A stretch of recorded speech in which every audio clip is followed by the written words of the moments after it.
Hi hello friends. இன்னைக்கு நாம 2026ல ரொம்பவே ரீசெண்டா தமிழ்நாட்டினுடைய ஹிந்தி திணிப்பு எதிர்ப்பு வரலாற்றை மையமா வச்சு உருவாக்கியிருக்க படமான பராசக்தி படத்தோட ஃபுல் மூவி எக்ஸ்பிளனேஷன் தான் பார்க்க போறோம். வாங்க நம்ம படத்தோட கதைக்குள்ள போகலாம். படத்தோட ஸ்டார்ட்டிங் சீன்லயே 1959வது வருஷம் நடக்கிற மாதிரி காட்டுறாங்க. இப்போ ஒரு ட்ரெயின் திருச்சி நோக்கி வந்துகிட்டு இருக்கு. அதுல மக்கள் மட்டும் இல்லாம சில அரசியல் தலைவர்களும் வந்துகிட்டு இருக்காங்க. அந்த ட்ரெயின்ல அந்த அரசியல்வாதிகளுக்கு பாதுகாப்பா ஒரு போலீஸ் ஆபீசர் வந்துகிட்டு இருக்காரு. இவரோட பேரு திரு. ட்ரெயின் திருச்சியை நோக்கி வந்துகிட்டு இருக்கும்போது திடீர்னு வழியில ரயில்வே ட்ராக்குக்கு நடுவுல ஒருத்தன் அவனோட ஃபேஸ்ல கர்ச்சீஃபா மாஸ்க் மாதிரி கட்டிட்டு அப்படியே ட்ரெயினை தடுத்து நிறுத்துறான். அப்படி தன்னோட ஃபேஸ்ல மாஸ்க கட்டிட்டு அந்த ட்ரெயினை தடுத்து நிறுத்தின நபரோட பேரு செழியன். இவர் தான் நம்ம படத்தோட ஹீரோ. நம்ம ஹீரோவை பொறுத்த வரைக்கும் அவர் ஒரு ஸ்டூடெண்டா இருப்பாரு. அது மட்டும் இல்லாம ஹிந்தி திணிப்புக்கு எதிராக போராடுற புறநானூறுங்கிற ஒரு அமைப்போட தலைவனாகவும் இருப்பாரு. நம்ம ஹீரோ அங்க வந்து ட்ரெயினை நிறுத்தினதும் அவருக்கு ஆதரவா அந்த புறநானூறு அமைப்புல இருக்க மற்ற ஸ்டூடெண்ட்ஸ் எல்லாருமே கையில தீப்பந்தத்தை ஏந்திட்டு நம்ம ஹீரோவை மாதிரி அவங்களோட ஃபேஸ்லயும் கர்ச்சீஃபால மாஸ்க் மாதிரி கட்டிட்டு வந்திருக்காங்க. அந்த ஸ்டூடெண்ட்ஸ் எல்லாமே வெவ்வேறு மொழிகள் பேசுற தமிழுக்கு ஆதரவா இருக்கிற மாணவர்கள். இவங்க எல்லாரும் இப்போ ட்ரெயின்ல இருக்க மக்களை பத்திரமா இறக்கி விட்டுட்டு அந்த ட்ரெயினையே தீயால கொளுத்தி விட்டுடுறாங்க. இது மட்டும் இல்லாம ட்ரெயின்ல தீ பரவட்டும்னு எழுதி வச்சுட்டும் போயிருக்காரு. கையில தீ பரவட்டும்னு துண்டு பேப்பரோடவும் வந்திருக்காரு. அந்த நேரத்துல இப்ப நம்ம ஹீரோவோட கண்ணு முன்னாடி அந்த ஆபீசர் திரு வந்து நிக்கிறாரு. நம்ம ஹீரோ அவரோட ஃபேஸை மறைச்சிருக்கிறதுனால அவர் யாருன்னு சொல்லி திருவால அடையாளம் கண்டுபிடிக்க முடியல. இப்போ அவங்க ரெண்டு பேருக்குள்ள பயங்கரமா சண்டை நடக்குது. ஏன்னு சொல்லி பாத்தீங்கன்னா இந்த திருங்கிற ஆபீசர் இருக்கார் இல்லையா, இவரை பொறுத்த வரைக்கும் ஹிந்திக்கு எதிராக போராடுற தமிழர்களை கொஞ்சம் கூட கருணை காட்டாம அவங்கள கொடூரமா கொலை பண்ற ஒரு போலீஸ் ஆபீசர். இப்ப திருவுக்கும் நம்ம ஹீரோக்கும் நடந்த பயங்கர சண்டையில திருவோட சுண்டு விரல் கட் ஆயிருது. இப்ப சண்டை எல்லாம் முடிஞ்சு நம்ம ஹீரோ அங்கிருந்து தப்பிக்க ட்ரை பண்ண போது நம்ம ஹீரோ அவரோட நெஞ்சில பிராமிய மொழியில ஒரு பச்சை குத்தி இருப்பாரு. அதை திரு பாத்துடுறான். நம்ம ஹீரோ தமிழ் ஆர்வத்துல என்னைக்கும் தமிழ் அழிஞ்சிடக்கூடாது அப்படிங்கிற ஒரு ஆர்வத்துல இந்த ஹிந்தி திணிப்பு போராட்டத்தை தீவிரமா தன்னோட கையில எடுத்துட்டு தான் இந்த ரயில அதுக்காக கொளுத்தி இருப்பாரு. இவங்க ட்ரெயினை மொத்தமா கொளுத்தி விட்டதுனால எதுக்காக இவங்க இப்ப ட்ரெயினை கொளுத்திருக்காங்கன்னு சொல்லி கவர்மெண்ட்டுக்கே தெரியல. கவர்மெண்ட்டும் ஒருவேளை இது எதிர்கட்சிகளோட சதியா இருக்கலாம்னு சொல்லி நினைச்சுக்கிறாங்க. ஆனா அவங்க அந்த ட்ரெயினை கொளுத்த பயன்படுத்தின அந்த கெமிக்கலை வச்சு இந்த திருங்கிற ஆபீசர் இல்ல இது ஸ்டூடெண்ட்ஸ் தான் இந்த பிரச்சனையை பண்ணியிருக்காங்க, எதிர்கட்சிகளுக்கும் இதுக்கும் எந்த சம்மந்தமும் இல்லைன்னு சொல்லிடுறாரு. அது மட்டும் இல்லாம இந்த ட்ரெயினை அவங்க எதுக்காக கொளுத்திருப்பாங்கன்னா, நியூஸ் பேப்பர்ல இந்த ரயில்வே போஸ்டிங்காக அவங்க ஜாப் வேக்கன்சி போடும்போது ஹிந்தி நியூஸ் பேப்பர்ல மட்டும்தான் அந்த ஜாப் போஸ்டிங்கை போட்டிருப்பாங்க. அந்த ஜாப் போஸ்டிங்கை பத்தி அவங்க தமிழ்நாடு பேப்பர்லயோ இல்ல இங்கிலீஷ் நியூஸஸ்லயோ எதுலையுமே போடல. வெறும் ஹிந்தி மொழியில மட்டும்தான் வெளியிட்டிருக்காங்க.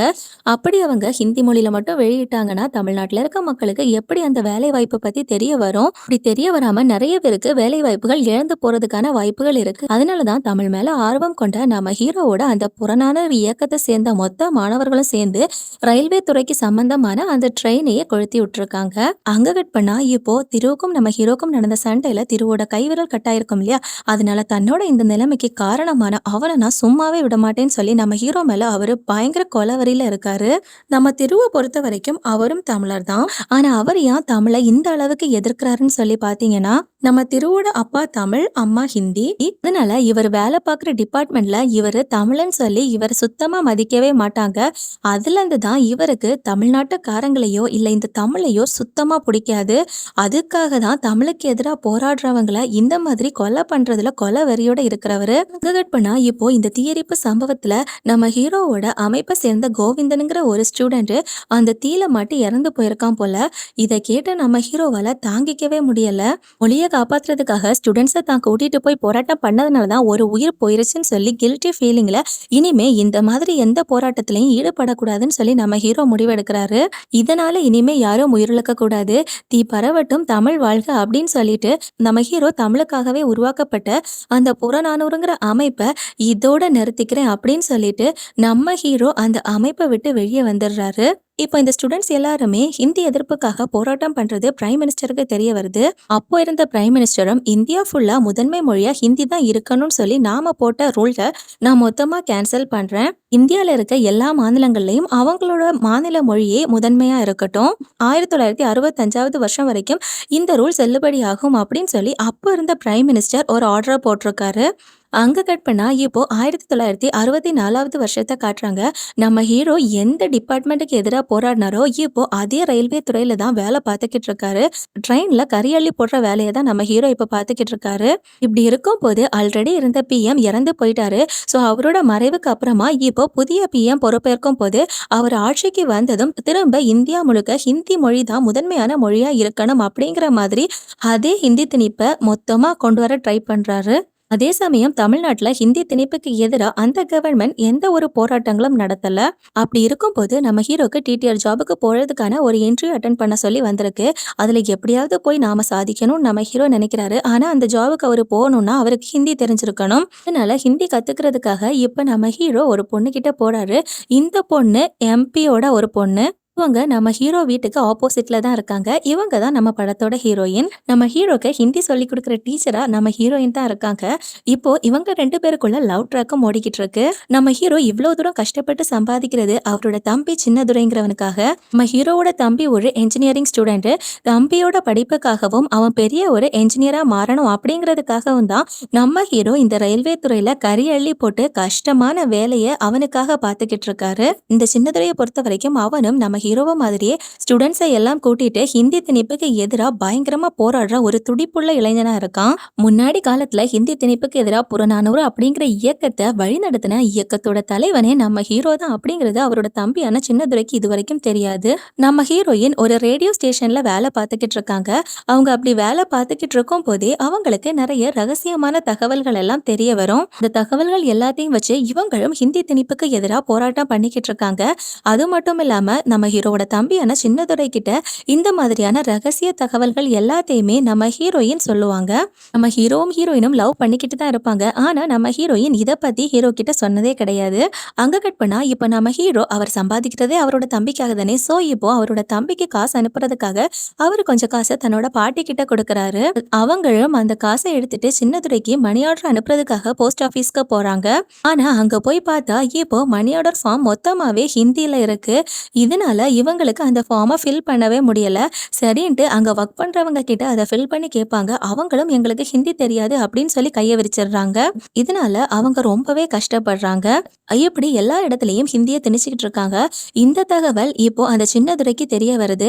அதை கேட்ட அவன் பயங்கரமா கடுப்பாகி அவன் படிச்சுக்கிட்டு இருக்க ஊர்ல அன்னைக்கு நைட்டே அவனோட மொத்த ஸ்டூடெண்ட்ஸ் குரூப்பையும் கூட்டிட்டு அங்க இருந்த போஸ்ட் ஆபீஸை கொளுத்தி விட்டுட்டு தீ பரவட்டும் சொல்லி எழுதி வச்சுட்டு வரான். இந்த போஸ்ட் ஆபீஸ் எரிப்பு சம்பவத்தை கேள்விப்பட்டு திரும்பவும் தமிழ்நாட்டுல இந்திய திணிப்புக்கு எதிராக போராட்டம் பண்ணுவாங்க அப்படின்னு சொல்லி அதை தடுக்கிறதுக்காக இதுக்கு முன்னாடி இருந்த அந்த ஸ்பெஷல் ஆபீசரான திருவை தான் இப்ப திரும்பவும் இன்வெஸ்டிகேட் பண்றதுக்காக தமிழ்நாட்டுக்கு வர வச்சிருக்காங்க. ஆக்சுவலா திருவும் இதுக்காகவே ரொம்ப வருஷம் காத்திருந்திருப்பாரு. ஏன்னா தன்னோட இந்த நிலைமைக்கு காரணமான அந்த செழியன், அதாவது நம்ம ஹீரோவை சும்மா விடக்கூடாதுன்னு அவர் மேல கொலை வெறியில இருந்திருப்பாரு. இப்ப திருவும் போஸ்ட் ஆபீஸ் எரிப்பு சம்பவம் நடந்த இடத்துல இன்வெஸ்டிகேட் பண்றதுக்காக போகும்போது 6 வருஷத்துக்கு முன்னாடி எப்படி அந்த ட்ரெயின்ல தீ பரவட்டும் நம்ம ஹீரோ எழுதி வச்சுட்டு வந்திருப்பாரோ அதே மாதிரி இங்கேயும் தீ பரவட்டும்னு எழுதி வச்சிருக்கிறத பார்த்துட்டு ஒருவேளை அந்த சம்பவத்துல ஈடுபட்ட அவனோட வேலையா தான் இருக்குமோ அப்படின்னு இவரு அவங்க எரிச்ச கிளாஸ் பாட்டில மோந்து பாக்குறாரு. அந்த எவிடன்ஸ் எல்லாம் வச்சு பார்க்கும்போது அந்த கெமிக்கலோட ஸ்மெல் வேற மாதிரி இருக்கு. ஸோ இதை வச்சு அந்த கேங் தான் இதை பண்ணியிருப்பாங்க அப்படிங்கிறது இவருக்கு உறுதியாகல. ஸோ இது வேற கேங் போல இருக்கு அப்படின்னு நினைக்கிறாரு. அங்க கட் பண்ணா இப்போ குடியரசு தினத்தன்னைக்கு ஹிந்தி எதிர்ப்புக்காக போராடுறவங்க கருப்பு கொடியை பறக்க விட போறதா இவங்களுக்கு தகவல் கிடைக்குது. அதனால இந்த மாதிரி ஆட்களை நாம கொலை பண்ணணும், அதுக்கு இதுதான் சரியான நேரம்னு சொல்லிட்டு இந்த திருவும் யார் யாரெல்லாம் அன்னைக்கு கலவரம் பண்றாங்களோ அவங்க எல்லாரையும் ஷூட் பண்றதுக்காக ஷூட்டிங் ஆர்டர் வாங்கி வச்சிருக்காரு. அது மட்டும் இல்லாம ஹிந்திக்கு எதிராக போராடுற அரசியல்வாதிகளை குடியரசு தினத்துக்கு முன்னாடியே அரெஸ்ட் பண்ண ஆரம்பிக்கிறாங்க. அதுல சிஎன் அண்ணாதுரைங்கிறவரையும் அரெஸ்ட் பண்றாங்க. இப்படி பெரிய பெரிய அரசியல்வாதிகளை போலீஸ் ஆபீசர்ஸ் கைது பண்ணாலும் இந்த சின்னதுரை அதை சும்மா விடுறதாவே இல்ல. எப்படி பிளான் பண்ணோமோ அந்த பிளான் படியே குடியரசு தினத்தன்னைக்கு நாம கருப்பு கொடி ஏத்தியே ஆகணும்னு சொல்லி ஒரு பர்ஃபெக்டான டிசிஷன்ல தான் இருக்காரு. இந்த விஷயம் நம்ம ஹீரோக்கு தெரிய வருது. இதனால நம்ம ஹீரோவும் தன்னோட தம்பி கிட்ட இந்த மாதிரி எல்லாம் வேணாம், ஹிந்தி திணிப்பு போராட்டம் எல்லாம் பண்ணாது அப்படின்னு சொல்லி அவனுக்கு அட்வைஸ் பண்ணி பாக்குறாரு. ஆனா சின்னதுரை என்ன சொன்னாலும் கேட்கவே மாட்டேங்கிறான். ஸோ இதனால அவங்களுக்குள்ள அவங்களுக்குள்ள இப்போ அடி நடக்குது. அப்படி அவன் அடிச்சு தன்னோட தம்பியோட காலையே உடைச்சு போடுறாரு. ஏன்னா தன்னோட தம்பி எந்த போராட்டத்துக்கும் போய் யார்கிட்டயும் மாட்டிறக்கூடாது அப்படிங்கிறதுக்காக தான் இந்த மாதிரி ஒரு வேலைய பண்ணியிருக்காரு. அங்க கட் பண்ணா இப்ப நம்ம ஹீரோ நல்லா ஹிந்தி எல்லாம் ஹீரோயின் கிட்ட கேட்டு படிச்சுட்டு அந்த டிடிஆர் ஜாபுக்காக இன்டர்வியூ அட்டெண்ட் பண்றதுக்கு வந்திருக்காரு. நம்ம ஹீரோ போற அதே ஸ்டேஷன்லயே தான் எப்படியாவது ஐஏஎஸ் ஆகணும் அப்படிங்கிற கனவோட சிவில் சர்வீஸ் எக்ஸாமை எழுதுறதுக்காக ஒரு ஸ்டூடெண்ட் அங்க வந்திருப்பான். அவன் தன்னோட பெண்ணை மிஸ் பண்ணியிருப்பான் போல. ஸோ அதனால நம்ம ஹீரோ கிட்ட ஹெல்ப் கேட்டு நம்ம ஹீரோ அவரோட பெண்ணை அந்த ஸ்டூடெண்ட்டுக்கு கொடுத்துட்டு நல்லபடியா எக்ஸாம் எழுது தம்பின்னு சொல்லி அவனுக்கு ஆல் த பெஸ்ட் சொல்லிட்டு நம்ம ஹீரோ இப்போ இன்டர்வியூ அட்டன் பண்றதுக்காக போறாரு. அங்க வந்து நம்ம ஹீரோ கிட்ட ஹிந்தில தான் கேள்வி கேட்கறாங்க. நம்ம ஹீரோ ஹிந்தி படிச்சதுனால எப்படியோ கஷ்டப்பட்டு அவருக்கு தெரிஞ்ச ஹிந்தில பதில் சொல்லிடுறாரு. ஆனா நம்ம ஃப்ளூவெண்டா தமிழ் பேசுற மாதிரி அவரால ஃப்ளூவெண்டா ஹிந்தி பேச முடியல. இதை வச்சு நீங்க இந்த வேலைக்கு சரிப்பட்டு வரமாட்டீங்கன்னு சொல்லி நம்ம ஹீரோவை ரிஜெக்ட் பண்றாங்க. இதனால நம்ம ஹீரோ ரொம்பவே வருத்தப்படுறாரு. இப்ப சரின்ட்டு ஊருக்கு போறதுக்காக ஸ்டேஷனுக்கு வந்திருக்காரு. அந்த ரயில்வே ஸ்டேஷன்ல சிஎம்மும் வந்திருக்காரு. அந்த இடத்துல இந்த சிஎம்மோட கால்ல ஒரு ஸ்டூடெண்ட் விழுந்து பயங்கரமா கதறான். அந்த பையன் எதுக்காக இப்படி கதறி அழுறான்னு பாத்தீங்கன்னா, யூபிஎஸ்சி எக்ஸாமோட கொஸ்டின் பேப்பர் ஹிந்தி அண்ட் இங்கிலீஷ்ல மட்டும்தான் இருந்திருக்கு. தன்னோட தமிழ் மொழியில இல்ல போல. நான் தமிழ்நாட்டுல இருக்கேன், தமிழ் மொழியில தான் படிச்சிருக்கேன். ஆனா இந்த எக்ஸாம்ஸ்ல மட்டும் ஏன் வேற மொழியில வச்சிருக்காங்க? ஹிந்தில இருக்கிறதுனால அந்த ஹிந்தி மொழியை சேர்ந்தவங்க மட்டும் அவங்க ரொம்ப ஈஸியா எக்ஸாம் எழுதி அதுல பாஸ் பண்றதுக்கான வாய்ப்புகள் இருக்கு. ஆனா என்னால அந்த கொஸ்டின்ஸை வாசிக்க கூட முடியல. இதனால நீங்க தான் தயவு பண்ணி நம்மளோட தமிழ்நாடு சார்பா ஹிந்தி மொழி திணிப்பை எதிர்க்கணும், அதை நீங்க மாத்தணும் அப்படின்னு சொல்லி கதறி அழுவான். இப்படி இங்க சிஎம்மோட காலில் விழுந்து கெஞ்சிக்கிட்டு இருக்கிற பையன் வேற யாருமே இல்ல. நம்ம ஹீரோ ஸ்டேஷனுக்கு வரும்போது ஒரு பையன் யூபிஎஸ்சி எக்ஸாம் எழுதுறதுக்காக பெண் இல்லைன்னு சொல்லி நம்ம ஹீரோ கிட்ட கெல்ப் கேட்டிருப்பான் இல்லையா, அதே பையன் தான். ஆனா சிஎம்மும் என்னோட காலில் விழுந்து கதறனால உனக்கு எந்த யூஸும் இல்ல, தேவையில்லாம இப்படி பிரச்சனை பண்ணாம போய் ஹிந்தியை கத்துக்கோ அப்படின்னு சொல்லி அந்த பையனை அவாய்ட் பண்றாரு. இந்த நேரத்துல அந்த பையன் வேகமா ஸ்டேஷன் முன்னாடி வந்து தீக்குழிச்சு தன்னைத்தானே தீக்குழித்து இறந்து போயிடுறான். இது எல்லாமே நம்ம ஹீரோவோட கண்ணு முன்னாடியே நடக்குது. இதை பார்க்கும்போது நம்ம ஹீரோக்கு ரொம்பவே வருத்தமாகுது. இப்போ ரயில்வே ஸ்டேஷன்ல இருந்து சிஎம் அவரோட கட்சி ஆபீஸ்க்கு வந்துடுறாரு. இவர் வந்திருக்கிறதுனால அங்க பயங்கர அரசியல்வாதிகளோட கூட்டமா இருக்கு. அதே சமயம் கருப்பு கொடி காட்டுறதுக்காக ஹிந்தி எதிர்ப்பு போராளிகள் எல்லாருமே திட்டம் போட்டிருப்பாங்க இல்லையா. ஸோ அவங்க எல்லாரும் இப்போ என்ன பண்றாங்கன்னு பாத்தீங்கன்னா, மீட்டிங் நடந்துகிட்டு இருக்கிறதுக்கு பக்கத்துல இருக்க பில்டிங் மேல ஏறி பேக்ல இருந்து கொண்டு வந்த கருப்பு கலர் கார்பன் பேப்பர்ஸை எடுத்து டேபிள் ஃபேனை போட்டு மாடியில இருந்து பறக்க விடுறாங்க. இதை பார்க்கும்போது அரசியல்வாதிகள் எல்லாம் சும்மா இல்ல, அவங்க எல்லாருமே அந்த இயக்கத்தை சேர்ந்தவங்கள பிடிச்சி பயங்கரமா தாக்க ஆரம்பிக்கிறாங்க. இதுல அந்த இயக்கத்தை சேர்ந்த மாணவர்களுக்கும் இந்த அரசியல்வாதிகளுக்கும் பயங்கரமான பிரச்சனை ஆகுது. அந்த நேரத்துல சின்னதுரை இப்ப அந்த ஆட்கள் கிட்ட வசமா மாட்டிடுறாரு. அப்ப திடீர்னு அங்க ஒரு நெருப்பு குண்டு வந்து விழுது. யாரா அதுன்னு சொல்லி எல்லாரும் பார்க்கும்போது அங்க நம்ம ஹீரோ கெத்தா வந்து நிக்கிறாரு. நம்ம ஹீரோ ஸ்டேஷன்ல அந்த பையன் தீக்குழிச்சு இறந்து போனதை பார்த்து ரொம்பவே வருத்தப்பட்டுட்டு, இதுக்கப்புறம் நாம எந்த பிரச்சனையும் பண்ணாம இருக்கிறது எந்த யூஸுமே கிடையாது, நம்மளோட மொழியையும் நம்மளோட அடையாளத்தையும் நாம திரும்ப மீட்டெடுத்தே ஆகணும், அப்படி நாம எடுத்தா மட்டும்தான் நம்மளால இங்கே ஒரு வாழ்க்கையை வாழ முடியும் அப்படின்னு சொல்லி திரும்பவும் இப்போ ஹிந்தி திணிப்புக்கான போராட்டத்துல நம்ம ஹீரோ இறங்கியிருக்காரு. இந்த நேரத்துல தான் சின்னதுரைக்கு நம்மளோட அண்ணன் தான் அந்த புறநானூறு இயக்கத்தோட தலைவங்கிறதே தெரிய வருது. நம்ம ஹீரோ அங்க இருந்த இடம் மொத்தமாவே கெமிக்கல் பாம்பை போட்டு ஒரு பெரிய கலவரத்தை ஏற்படுத்தி விட்டுறாரு. அந்த நேரத்துல அந்த திருங்குற போலீஸ் ஆபீசரும் அங்க வந்து அங்க பாம்பு போட்டு அந்த பாட்டில்ஸ்ல இருக்க ஸ்மெல் எல்லாத்தையும் செக் பண்ணி பாக்குறாரு. அதை வச்சு இந்த கெமிக்கலும் கடைசியா அந்த ட்ரெயினை அட்டாக் பண்ணும்போது அவங்க யூஸ் பண்ண கெமிக்கலும் ஒண்ணுதான் அப்படிங்கறத கண்டுபிடிக்கிறாரு. அப்போ ட்ரெயினை அட்டாக் பண்ண அந்த புறநானூறு இயக்கத்தோட தலைவன் தான் இங்கேயும் கலவரத்தை ஏற்படுத்தியிருக்கான் அப்படிங்கிறது இந்த திருவுக்கு தெரிய வருது. நம்ம ஹீரோ அவரோட தம்பி அவங்களோட இயக்கத்துல இருக்க மாணவர்கள் எல்லாரும் இந்த கலவரத்துல இருந்து தப்பிச்சு போயிட்டாங்க. அதே சமயம் வேற ஊர்களை இவங்கள மாதிரியே ஹிந்தி திணிப்புக்கு எதிராக போராடுற போராளிகள் எல்லாருமே போராட்டம் பண்ணியிருக்காங்க. அதுல அரசியல்வாதிகள் அவங்கள தாக்குனதுல 2 பேர் இறந்து போயிருக்காங்க. இந்த விஷயங்கள் எல்லாமே சின்னதுரைக்கு தெரிய வருது. இதனால கண்டிப்பா நாம திரும்ப அவங்களோட சாவுக்காக ஒரு போராட்டத்தை பண்ணணும் அப்படின்னு சொல்லி குடியரசு தினம் அன்னைக்கு இவங்க ஹிந்தி திணிப்புக்கு எதிராக போராட்டம் பண்றதுக்காக போலீஸ் கிட்ட பெர்மிஷன் கேட்டிருக்காங்க. ஆனா போலீஸ்காரங்க இவங்க கேட்ட உடனே பெர்மிஷன் கொடுக்குறாங்க. ஆக்சுவலா குடியரசு தினத்தன்னைக்கு யார் யாரெல்லாம் போராட்டம் பண்றாங்களோ அவங்கள ஷூட் பண்றதுக்கான ஷூட்டிங் ஆர்டர் திருங்குற போலீஸ் ஆஃபீஸர் கிட்ட இருக்கு இல்லையா. ஸோ அதனாலதான் இவங்க எப்படி போராட்டம் பண்ணாலும் இவங்களோட உயிருக்கு ஆபத்து, அதனால இவங்கள ஷூட் பண்ணிடலாங்கிற ஒரு தைரியத்துல தான் அவங்க இவங்களோட போராட்டத்துக்கு பெர்மிஷனை உடனே கொடுத்துருக்காங்க. அதே சமயம் இவங்க போராட்டத்துக்கு பெர்மிஷன் பெர்மிஷன் கேட்ட உடனே அவங்க அலோவ் பண்ணதுனால கண்டிப்பா இதுல ஏதோ ஒரு சூழ்ச்சி இருக்குன்னு சொல்லி இவங்க புரிஞ்சுக்கிறாங்க. அதனால இவங்க தங்களோட போராட்டத்த 26ஆம் தேதிக்கு பதிலா 27ஆம் தேதி நடத்தலாம்னு சொல்லி ஒரு பிளான பண்றாங்க. இல்ல நம்ம ஹீரோவும் 27ஆம் தேதி நம்ம போராட்டம் பண்றதுக்கான பெர்மிஷன காலையிலேயே நான் போலீஸ் கிட்ட போய் வாங்கிட்டு இந்த இடத்துக்கு வந்துடுறேன். நான் வந்ததுக்கு அப்புறமா நாம போராட்டத்த ஆரம்பிச்சா போதும். அது வரைக்கும் நீ போராட்டத்த ஸ்டார்ட் பண்ணிடாதன்னு தன்னோட தம்பி கிட்ட சொல்லிட்டு போறாரு. அதே சமயம் அந்த பக்கம் நம்ம ஹீரோவும் பெர்மிஷன் வாங்குறதுக்காக ஸ்டேஷனுக்கு வெளியே வெயிட் பண்ணிக்கிட்டு இருக்காரு. அவரை போலீஸ்காரங்க ஸ்டேஷனுக்குள்ள அலோவ் பண்ணவும் இல்ல, போராட்டத்துக்கான பெர்மிஷனும் கொடுக்கல. ரொம்ப நேரம் ஆகியும் நம்ம ஹீரோ வராததுனால நம்ம ஹீரோவோட தம்பியும் அவனோட இயக்கத்தை சேர்ந்த மக்கள் எல்லாரையுமே கூட்டிட்டு போராட்டம் பண்றதுக்காக ரெடி ஆயிட்டான். ஆனா போலீஸ்காரங்க என்ன பண்ணிருக்காங்கன்னா ஊருக்குள்ள 144 தடை உத்தரவு போட்டு அதை மக்கள் கிட்ட அவங்க தெரியப்படுத்தவே இல்லை. இப்படி இவங்க ஊரடங்கு போட்டிருக்கும் போது இவங்க போராடுறதுக்காக வெளியே வருவாங்க. ஊரடங்கு இருக்கும்போது இவங்க அந்த தடையை மீறி வெளியே வந்துட்டாங்கன்னு சொல்லி இவங்களை அரெஸ்ட் பண்றதுதான் அவங்களோட பிளானா இருக்கு. இந்த பிளான திரு தான் போட்டிருப்பான். இது ஸ்டேஷன்ல பெர்மிஷன் வாங்குறதுக்காக நம்ம ஹீரோ வெளியே வெயிட் பண்ணிக்கிட்டு இருக்கும் போது அவரோட காதுல கேக்குது. அதனால கண்டிப்பா தன்னோட தம்பி கிட்ட இந்த தகவலை சொல்லணும்னு சொல்லி ஸ்டேஷன்ல இருந்து இப்ப தம்பி கிட்ட சொல்றதுக்காக வேகமா போறாரு. ஆனா அங்க வந்து பார்த்தா தன்னோட தம்பி தான் போராட்டத்தை ஆரம்பிச்சிட்டாரு பாத்தீங்களா. அவர் போராட்டத்தை ஆரம்பிச்சதுனால மக்கள் எல்லாரையுமே போலீஸ்காரங்க தாறுமாறா ஷூட் பண்ணிக்கிட்டு இருக்காங்க. அவங்க மக்களை பயமுறுத்துறதுக்காக எல்லாம் ஷூட் பண்ணல, நிஜமாவே எல்லாரையுமே ஷூட் பண்ணி கொலை பண்ணிட்டு இருக்காங்க. இத பார்த்த நம்ம ஹீரோவும் சமாதான பேச்சுவார்த்தைக்காக தான் போட்டிருந்த ஒயிட் கலர் ஷர்ட்டை கழட்டி போலீஸ்காரங்க கிட்ட காட்டுவாரு. ஆனா நம்ம ஹீரோ காட்டுறத அவங்க யாரும் கண்டுக்கவே இல்லை. திரு ஷூட்டிங் ஆர்டர் கொடுத்ததுனால போலீஸ்காரங்க எல்லாரும் மக்களை ஷூட் பண்ணிக்கிட்டே இருக்காங்க. இப்படி எல்லாரையுமே ஷூட் பண்ணி கடைசியில சின்ன துறையும் ஷூட் பண்ணிடுறாங்க. நம்ம ஹீரோ சமாதான பேச்சுவார்த்தைக்காக சட்டையை கழட்டி சுத்திட்டு இருக்கும் போது இந்த திரு நம்ம ஹீரோவோட நெஞ்சில இருந்த டேட்டுவை பார்த்துடுறான். இத்தனை வருஷமா தன்னோட நிலைமைக்கு காரணமான நம்ம ஹீரோ மேல கொலை வெறியில அவனை தேடி சுத்திட்டு இருந்த இந்த திரு இப்போ நம்ம ஹீரோவை பார்த்துட்டான். அதே சமயம் உயிருக்கு போராடிட்டு இருந்த தன்னோட தம்பியை காப்பாத்துறதுக்காக ஹாஸ்பிட்டலுக்கு கொண்டு போக தூக்கிட்டு போயிட்டு இருந்திருப்பாரு.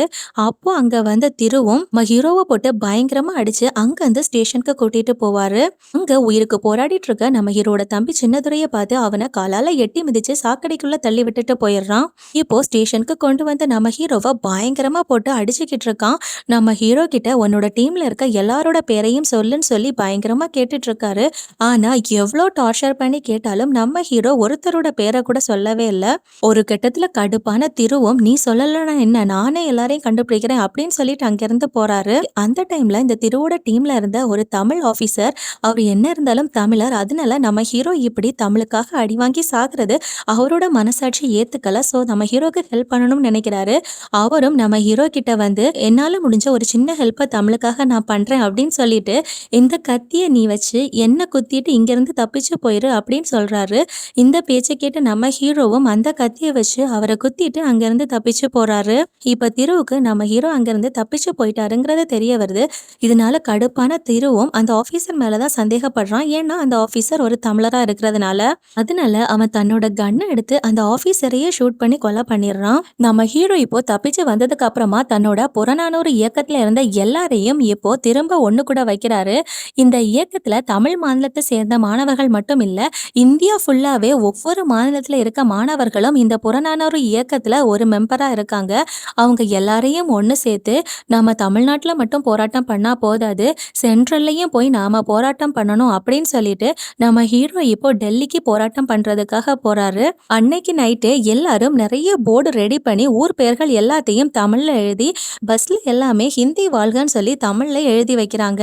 இப்படி இவங்க பண்ணதுனால அடுத்த நாள் காலையில ஊர் மொத்தமாவே பயங்கர கலவரமா இருக்கு. அப்போ அந்த கலவரம் நடந்துட்டு இருக்க இடம் வழியா PM இந்திரா காந்தி வந்துகிட்டு இருக்காங்க. நம்ம ஹீரோவும் அவங்க வந்துகிட்டு இருந்த காரை தடுத்து நிறுத்தி தேவையில்லாம எங்க மேல ஹிந்திய திணிக்காதீங்க அப்படின்னு சொல்லி இப்போ ஒரு காரணத்தையும் சொல்றாரு. இதோ பாருங்க, ஹிந்தி மொழி பேசுற உங்களோட ஊர்ல நாங்க தமிழ்ல எழுதி வச்சிருக்கிறத பார்க்கும்போது உங்களுக்கு இவ்வளோ கடுப்பாகுது. அதே மாதிரி தான் தமிழ் மொழி பேசிக்கிட்டு இருக்க எங்க ஊர்ல நீங்க திடீர்னு ஹிந்தியை திணிக்கும் போது எங்களுக்கும் இப்படிதான் இருக்கும்னு சொல்றாரு. நாங்க ஹிந்திக்கு எதிரானவங்க கிடையாது, ஆனா ஹிந்தி மொழியை தயவு செஞ்சு எங்க மேல திணிக்காதீங்க. அது மட்டும் இல்லாம இந்த பஸ்ல எல்லாத்துலயுமே நான் தமிழ்ல ஹிந்தி வாழ்கன்னு தான் எழுதியிருக்கேன் அப்படின்னு சொல்றாரு. நம்ம ஹீரோ இவ்வளோ பேசினதுனால PM இந்திரா காந்தி அவங்களோட இடத்துக்கே நம்ம ஹீரோவை கூப்பிட்டு பேசுறாங்க. இந்திரா காந்தியும் இதோ பாருங்க, உங்களோட மாநிலத்துல மக்கள் எல்லாரும் ஹிந்தியை ஏத்துக்கிறதுக்கு தயாரா தானே இருக்காங்க, யாரும் ஹிந்தி மொழியை எதிர்க்கவே இல்லையே அப்படின்னு சொல்லும் போது நம்ம ஹீரோவும் இல்ல, யாருக்கும் இதுல விருப்பம் இல்லை அப்படின்னு சொல்றாரு. அதுக்கு அவங்களும் அப்படின்னா அதை உங்களால நிரூபிக்க முடியுமான்னு சொல்லி கேட்கும் போது நம்ம ஹீரோவும் கண்டிப்பா என்னால நிரூபிக்க முடியும், என்னோட மாநிலத்துல மாநிலத்துல இருக்க எல்லாரும் ஹிந்திய முதன்மை மொழியா ஏத்துக்க முடியாது அப்படிங்கிறத நிரூபிக்கிற விதமா எல்லார்கிட்ட இருந்தும் நான் கையெழுத்து வாங்கிட்டு வரேன். அதுக்கப்புறமா இந்த ஹிந்தி முதன்மை மொழி திட்டத்தை நீங்க கைவிடுங்க அப்படின்னு சொல்லி நம்ம ஹீரோ கேட்பாரு. அப்ப இந்திரா காந்தியும் அடுத்த வாரம் நான் கோயம்புத்தூருக்கு ஒரு மீட்டிங்க்கு வருவேன். இப்போ உங்களோட மக்களும் இதை எதிர்த்து அந்த கையெழுத்துக்களை நீங்க என்கிட்ட கொண்டு வந்து கொடுத்தீங்கன்னா நாங்க இந்த திட்டத்தை கைவிட்டுறோம் அப்படின்னு சொல்றாங்க. சோ இப்ப நம்ம ஹீரோவும் அவருடைய இயக்கத்தை சேர்ந்தவங்களும் டெல்லியில எந்த பிரச்சனையும் பண்ணாம இப்ப திரும்ப ஊருக்கு வராங்க. இப்போ எல்லா மாநிலத்திலையும் இவங்களோட இயக்கத்தை சேர்ந்தவங்க இருப்பாங்க இல்லையா, அவங்க எல்லாரும் கம்யூனிகேட் பண்றது மத்தவங்களுக்கு தெரியக்கூடாது அப்படிங்கிறதுக்காக இந்த புறநானூறு இயக்கத்தை சேர்ந்தவங்களே ஒரு சீக்ரெட் கோடா வச்சிருக்காங்க. இப்படி இவங்க யூஸ் பண்ற சீக்ரெட் கோட் திருவுக்கு தெரிய வருது. நம்ம ஹீரோ அந்த இயக்கத்தை சேர்ந்தவங்களுக்கு தமிழ்நாட்டுல இருக்க ஒரு லொகேஷனை தான் அனுப்பி வச்சிருக்காரு. அது இந்த திருவுக்கு தெரிய வருது. அவன் கரெக்டா அந்த லொகேஷனை கண்டுபிடிச்சிடுறான். இதனால அந்த இடத்துக்கு போய் அவங்க எல்லாரையுமே பிடிக்கணும்னு சொல்லி இந்த திரு ஒரு பக்கம் பிளான் பண்ணிக்கிட்டு இருக்காரு. அதே சமயம் அந்த பக்கம் நம்ம ஹீரோ அவரோட இயக்கத்தோட சேர்ந்து அவரால் முடிஞ்ச வரைக்கும் எத்தனை பேர்கிட்ட சைன் வாங்க முடியுமோ அவ்வளோ பேர்கிட்ட சைன் வாங்குறாரு. இப்போ கோயம்புத்தூருக்கு போறதுக்காக பொள்ளாச்சி பக்கம் வந்திருக்காங்க. அங்க தன்னோட இயக்கத்துல இருக்க ஒருத்தரோட மில்ல தான் ஸ்டே பண்ணிருக்காங்க. அந்த நேரத்துல மத்த மாநிலத்துல இருக்க புறநானூறு இயக்கத்தை சேர்ந்தவங்க எல்லாரும் அந்த இடத்துக்கு வந்திருக்காங்க. அப்படி ஆந்திரால இருக்கிற புறநானூறு படையோட தலைவரா இருக்கிறது ராணா தான். இவரு மைக்கேல் ரெட்டி அப்படிங்கிற கேரக்டர்ல கேமியோ அப்பியரன்ஸா வந்திருக்காரு. அப்படி பல மாநிலத்தை சேர்ந்த புறநானூறு இயக்கத்துல இருக்கவங்க எல்லாம் இப்ப அந்த இடத்துக்கு வந்திருக்காங்க. எல்லாரும் அன்னைக்கு நைட் அங்க ஸ்டே பண்ணிட்டு அடுத்த நாள் காலையில கோயம்புத்தூர் போறதுக்காக ரெடி ஆயிட்டு இருக்காங்க. அந்த நேரத்துல இவங்க இங்க இருக்க தகவல் திருவுக்கு தெரிய வந்திருக்கும் இல்லையா, சோ அதனால அவரு ஒரு பெரிய டீமோட இப்ப அந்த இடத்துக்கு வந்திருக்காரு. அந்த திரு அங்க வந்திருக்காருங்கிற தகவல் இவங்களுக்கு தெரிஞ்சதும் அந்த மில்லுல ஏதோ ஒரு ஷார்ட்கட் இருக்கும். அந்த ஷார்ட்கட் வழியா எல்லாரும் அங்கிருந்து தப்பிச்சிடுறாங்க. எல்லாரையும் நம்ம ஹீரோ அங்கிருந்து தப்பிக்க வச்சுட்டு நீங்க எல்லாரும் போங்க, நான் பின்னாடி வரேன் அப்படின்னு சொல்லிட்டு அவங்கள சேஃபா அனுப்பி வைக்கிறாரு. அதே சமயம் அந்த பக்கம் அந்த ஊர்ல இருக்க மக்கள் எல்லாரையும் டார்ச்சர் பண்ணி அந்த ஊர் ஃபுல்லாவே கலவரத்தை வெடிக்க வைக்கிறாரு. இந்த ஹிந்தி திணிப்பு எதிராக போராட்டம் பண்றவங்க எங்க இருக்காங்கன்னு சொல்லி போலீஸ்காரங்களை வச்சு தேடுறதுக்காக சொல்றாரு இந்த திரு. அந்த ஊர்ல இருக்க போராளிகள் சில பேர் இவங்களோட கையில மாட்டவும் செய்யறாங்க. அவங்க எல்லார்கிட்டையும் நம்ம ஹீரோ எங்க இருக்காருன்னு சொல்லி பயங்கரமா டார்ச்சர் பண்ணிக்கிட்டு இருக்காங்க. ஆனா எவ்வளவுதான் அவங்கள கொடுமைப்படுத்தினாலும் நம்ம ஹீரோ எங்க இருக்காருங்கிறத பத்தி ஒரு இன்ஃபர்மேஷன் கூட அவங்க கொடுக்கவே இல்லை. அதனால அந்த இயக்கத்தை சேர்ந்த எல்லாரையுமே கூட்டிட்டு வந்து இந்த திரு ஒவ்வொருத்தங்களையா கொலை பண்ணிக்கிட்டு இருக்கான். இதெல்லாம் கேட்டு பொறுக்க முடியாத ஹீரோவும் திரு இருக்க இடத்துக்கே வந்துடுறாரு. இப்ப திரு கிட்ட சரண்டரான நம்ம ஹீரோவும் இந்த திரு அவன் வந்த வேனை செக் பண்றதுக்காக சொல்றான். அப்படி அவங்க செக் பண்ணும் போது மூட்டை மூட்டையா அங்க நிறைய பேப்பர் குவியல் இருக்கிறத பாக்குறான். அதை பார்த்த உடனே இதான் இவன் அந்த மீட்டிங்கு கொண்டு போற சைன் பேப்பர்ஸ் அப்படின்னு சொல்லிட்டு அதை மொத்தமா தீயால கொளுத்தி விட்டுடுறான். ஆக்சுவலா அது சைன் பேப்பரே கிடையாது, எல்லாமே வெறும் பேப்பர்ஸ். இது எல்லாமே திருவுக்கும் தெரிய வருது. இதனால அவன் பயங்கரமா கடுப்பாகிறான். நம்ம ஹீரோவை இப்ப பயங்கரமா அடிச்சுட்டு சைன் போட்ட பேப்பர்ஸ் எல்லாம் எங்க அப்படின்னு சொல்லி கேட்டுக்கிட்டு இருப்பான். ஆனா நம்ம ஹீரோ எதுவுமே சொல்ல மாட்டாரு. அந்த நேரத்துல அந்த ஊர்ல இருந்து ஒரு ட்ரெயின் போகும். அந்த ட்ரெயின் சத்தத்தை கேட்டதும் அப்போ எல்லா சைன் பேப்பர்ஸும் அந்த ட்ரெயின்ல தான் கொண்டு போக பிளான் பண்ணிருக்கியா அப்படின்னு சொல்லி துரு கண்டுபிடிச்சிடுறான். அதனால நம்ம ஹீரோவை அங்க ஒரு ஆபீசர் கிட்ட ஒப்படைச்சிட்டு நான் போயிட்டு வரேன் அப்படின்னு சொல்லி இப்ப அவன் ட்ரெயினுக்கு போறான். அதே சமயம் அந்த பக்கம் வேற மாநிலத்துல இருந்து வந்த புறநானூறு இயக்கத்தை சேர்ந்தவங்க ஒரு லாரியில தப்பி அந்த மீட்டிங் நடக்கிற இடத்துக்கு போய்கிட்டு இருக்காங்க. அவங்கள இப்போ போலீஸ்காரங்க சேஸ் பண்றாங்க. அதனால இந்த ராணாவும் போலீஸ்காரங்களை டைவர்ட் பண்ண வைக்கிறதுக்காக அதுல இருந்து கீழே குதிச்சு ஒரு தோப்புக்குள்ள ஓடுறாரு. அவரை போலீஸ்காரங்க ஷூட் பண்ணி கொலை பண்ணிடுறாங்க. அதே சமயம் அந்த ட்ரெயினை ஃபாலோ பண்ணிட்டு போன திருவும் இப்ப அந்த ட்ரெயினுக்குள்ள போயிடுறான். அங்க அந்த சைன் போட்ட பேப்பர்ஸ் எல்லாமே குவியல் குவியலா இருக்கு. அதனால பக்கத்துல இருந்த அடுத்த ஸ்டேஷன் இவன் கால் பண்ணி ட்ரெயினை அங்க ஸ்டாப் பண்ணுங்க அப்படின்னு ஒரு இன்ஃபர்மேஷனை கொடுக்கறான். அப்படியே இப்ப ட்ரெயின் போய்கிட்டு இருக்கும் போது அவன் கால் பண்ணி இன்ஃபார்ம் பண்ண அந்த ஸ்டேஷன் வருது. ஆனா ட்ரெயினை அவங்க ஸ்டாப் பண்ணல, ட்ரெயின் போய்கிட்டே தான் இருக்கு. இதனால என்னடா நான் ஸ்டாப் பண்ண சொன்னனே அவங்க ஸ்டாப் பண்ணலே அப்படின்னு சொல்லி திருவும் அங்க ஸ்டேஷன்ல இருக்க ஆபீசரை பார்க்கும் போது அங்க இருக்க ஆபீசர் நம்ம திருவை பார்த்து கிண்டலா சிரிக்கிறாரு. அந்த ஆபீசர் வேற யாரும் இல்ல, நம்ம ஹீரோவோட அந்த புறநானூறு இயக்கத்தை சேர்ந்த கேரள மாநிலத்தோட தலைவர் தான். அந்த ஆபீசரா கேமியோ அப்பியரன்ஸ்ல பேசில் ஜோசப் தான் ஓமன் சாக்கோங்கிற கேரக்டர்ல நடிச்சிருக்காரு. இப்போ ட்ரெயினும் போய்க்கிட்டு இருக்கும்போது, கேரளா மாநிலத்திலேருந்து சைன் வாங்கிட்டு இவரு கொஞ்சம் மூட்டைகள கொண்டு வந்திருப்பாரு. அது எல்லாத்தையுமே ட்ரெயினுக்குள்ள தூக்கி போடுறாரு. அதே சமயம் இந்த ட்ரெயினுக்குள்ள இப்ப நம்ம ஹீரோவும் வந்துடுறாரு. நம்ம ஹீரோவ ஒரு ஆஃபீசர் கிட்ட பாத்துக்கிறதுக்காக தானே துரு சொல்லிட்டு வந்திருப்பாரு. அப்ப எப்புட்றா நம்ம ஹீரோ இங்க வந்திருக்காருன்னு சொல்லி பார்த்தீங்கன்னா, இந்த துரு ஒரு ஆஃபீசர் கிட்ட நம்ம ஹீரோவ டேக் கேர் பண்ண சொல்லியிருப்பார் இல்லையா? அந்த ஆஃபீசர் வேற யாரும் இல்ல, நம்ம பேசில் ஜோசப் தான். திரு நம்ம ஹீரோவ பேசில் ஜோசப் கிட்ட பாத்துக்க சொல்லிட்டு இந்த ட்ரெயின ஃபாலோ பண்ணி வந்துட்டு இருப்பார் இல்லையா? அந்த கேப்ல பேசில் ஜோசப்பும் நம்ம ஹீரோவும் அங்கிருந்து தப்பிச்சு இந்த ட்ரெயின் பக்கமா வந்திருப்பாங்க. நம்ம ஹீரோவ பார்த்த திருவும் இப்ப பயங்கர கடுப்பாகி நம்ம ஹீரோவ கொலை பண்றதுக்காக ட்ரை பண்றான். இப்ப அவங்க 2 பேருக்குள்ள பயங்கரமான சண்டை நடக்குது. அங்க கட் பண்ணா அந்த பக்கம் இப்ப கோயம்புத்தூர்ல மீட்டிங்காக வந்திருந்த பிஎம் இந்திரா காந்தியும் அவங்களோட மீட்டிங்க முடிச்சதுக்கு அப்புறமா நம்ம ஹீரோ வருவாருன்னு சொல்லி அவருக்காக வெயிட் பண்ணிக்கிட்டு இருக்காங்க. சரி, நம்ம ஹீரோவ ரொம்ப நேரம் வெயிட் பண்ணி பார்த்தோம் காணாதனால அவங்க இப்போ அங்கிருந்து டெல்லிக்கு கிளம்ப பார்க்குறாங்க. அப்படி அவங்க டெல்லிக்கு போறதுக்காக ரயில்வே ஸ்டேஷன்ல அவங்க போக வேண்டிய ட்ரெயினுக்காக காத்திருக்காங்க.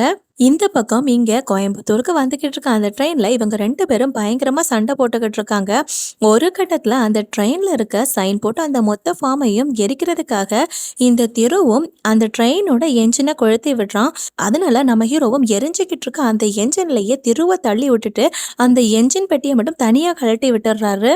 அந்த எரிஞ்சுக்கிட்டு இருந்த என்ஜின் ட்ராக்ல ஓரமா போய் கவுந்துருது. அதோட திருவோட உயிரும் போயிருது. இந்த என்ஜின்ல இருந்து கட்டான மத்த பெட்டி எல்லாம் இப்ப ஸ்டேஷனுக்கு வந்துருச்சு. இப்போ அங்க இருந்த மொத்த மாநிலத்தோட அந்த இயக்கத்தை சேர்ந்த மக்கள் எல்லாருமே அந்த சைன் போட்ட பேப்பர்ஸ் எல்லாத்தையும் எடுத்து கொண்டு போய் இப்ப பிஎம் கிட்ட ஒப்படைச்சிடுறாங்க. நீங்க கேட்ட மாதிரியே மக்கள் கிட்ட இருந்து கையெழுத்து வாங்கி நான் உங்ககிட்ட கொண்டு வந்து கொடுத்துட்டேன். இப்போவாவது எங்களோட மொழிக்கு மரியாதை கொடுங்க அப்படின்னு சொல்லி நம்ம ஹீரோ பிஎம் கிட்ட சொல்றாரு. அதனால வேற வழி இல்லாம லால் பகதூர் சாஸ்திரி பிஎம்மா இருக்கும்போது கொண்டு வந்த இந்த திட்டத்தை இப்போ இருந்த பிஎம் கைவிட்டுட்டாங்க. இதுதான் மாணவர்களோட போராட்டத்துக்கு கிடைச்ச வெற்றி. இதுக்கப்புறமா எல்லாரும் அவங்கவங்க மொழியிலேயே படிக்கலாம் அப்படிங்கிற மாதிரி ஒரு சட்டத்தையும் கொண்டு வராங்க. அதுக்கப்புறமா நாட்டோட செகண்ட் லாங்குவேஜா அஃபிஷியலா இங்கிலீஷ் இருக்கட்டும் அப்படிங்கிற மாதிரி ஒரு திட்டத்தையும் கொண்டு வராங்க. அதுக்கப்புறமா 1967 வருஷம் நம்ம தமிழ்நாட்டோட சிஎம்மா அண்ணாதுரை பொறுப்பேற்கிறாரு. அவர் பொறுப்பேற்றதுக்கு அப்புறமா தமிழ்நாட்டில் இருக்க எல்லா கல்வி நிலையங்கள்லையும் மும்மொழி திட்டத்தை கைவிட்டு தமிழ், ஆங்கிலம் இந்த 2 மொழி மட்டும்தான் இருக்கணும் அப்படிங்கிற இருமொழி திட்டத்தை அனௌன்ஸ் பண்றாரு. அதோட இந்த படத்தையும் முடிக்கிறாங்க. இந்த படம் எப்படி இருந்துச்சுன்னு மறக்காம கமெண்ட் செக்ஷன்ல கமெண்ட் பண்ணுங்க. மேலும் வேற ஒரு இன்ட்ரெஸ்டிங்கான மூவில உங்களை சந்திக்கிறேன். தேங்க்யூ. பை.